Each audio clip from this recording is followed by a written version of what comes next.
Why don't I feel happy?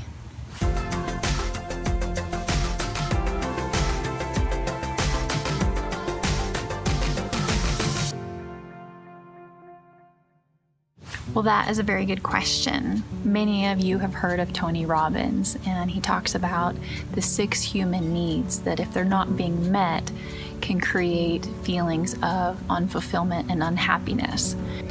And many of you took Psych 101, and you probably remember Maslow's hierarchy of needs. And so if you look at the picture that's flashing before you, you'll be able to see some similarities between what Tony Robbins talks about and what Maslow talks about from the 1940s.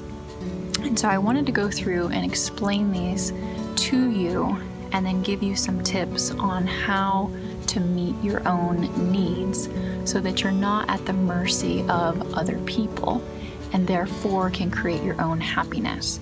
So let's just start with Maslow's hierarchy of needs since it came first. At the very bottom of the pyramid is physiological needs. So these are things like food, clothing, shelter. Above that would be safety, and this could be financial safety, this could be actual physical safety, emotional safety. Above that is belonging and connection with other people. And what Maslow believed is that these lower level needs had to be met before the higher level needs could be fulfilled. Esteem, he said, would be like personal self-esteem, but also feeling valued by other people and admired by society. And then at the very top, he talked about self-actualization. And this is where you become the best version of yourself, a sort of beingness. And so Tony Robbins expanded on Maslow, and what he brought to the forefront, which I think is so cool, is that every need has a mirror to it. So for example, if you look at security, the mirror to security is variety. So how do you feel happy? Well, first of all, you have to stop relying on other people to meet the majority percentage of your needs. So in other words, if I have this need for security, I need to feel financially secure, I need to feel emotionally secure, I need to feel, secure. I mean, the world is always changing all the time. And so if I'm relying on another person for an extended period of time for my security, everybody fails at some point. And so how do you create a sense of security for yourself? You know, something that other people can't take away from you. Well, first of all, I would recommend that you have a skill set that if you ever needed to use it to make money, you have it. How about significance?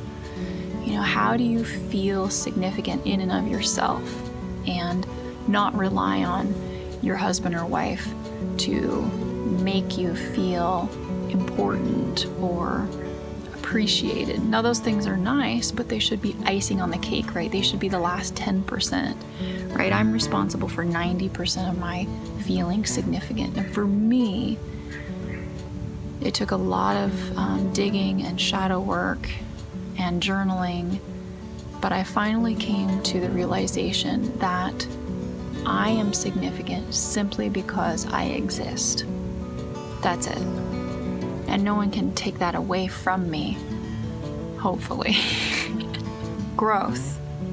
I think sometimes when we're raised in very codependent family structures, or we're in a codependent romantic relationship, or maybe we're the middle child or the youngest child in birth order, sometimes we rely on other people for our growth needs rather than digging in ourselves. Being resourceful to make sure you're feeding yourself and not relying on someone else, I think, is key. Contribution. You know, we grow up and all of our parents want us to be doctors and lawyers. And when we choose liberal arts, they're very disappointed. I'm just kidding. But no, really. And, you have to come to a sense of peace in yourself about what is your purpose in life.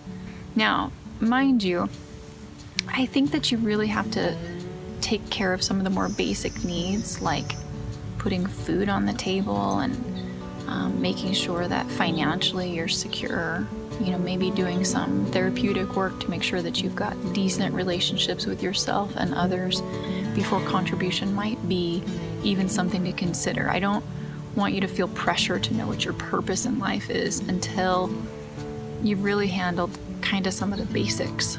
So anyways, I hope that helps you, and understand that you are in charge of your happiness for the most part, and that you're capable, that you're important, and that I'm cheering for you.